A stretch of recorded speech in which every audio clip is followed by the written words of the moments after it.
الحمد لله وأصلي وأسلم على نبي الأبرار ثم الصلاة والسلام على رسول الله وعلى آله وأصحابه ومن والاه أما بعد إخوة الإسلام والإيمان السلام عليكم ورحمة الله وبركاته نجيني ربي قدا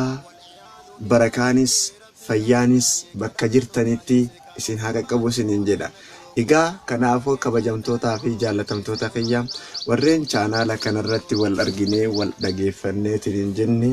akkuma beekamu ergaan asirraa nama qaqqabu haga humnaatiin ergaa khayrii jenneetiin yaannaa ergaa kanammoo isinirra wanni nuu jiru jenneetiin yaannu subscribe fi like fi share hin dagattan share subscribe like hin dagattan jenneetiin yaannaa warra waa fayyadu rabbi nu haa taasisu warra walirraallee fayyadamu rabbi nu haa taasisu akkasuma inni beekamaan kanullee beekuu qabnu ka innamuutu hubatuu qabu isinis beekumsa waa hundaa kanatti namuutu akka amriin martirarraatu ni beeytan jenneetiin yaanna jajjabaatu nurraa barbaachisaadha. Kanaaf faaruun karabbiiti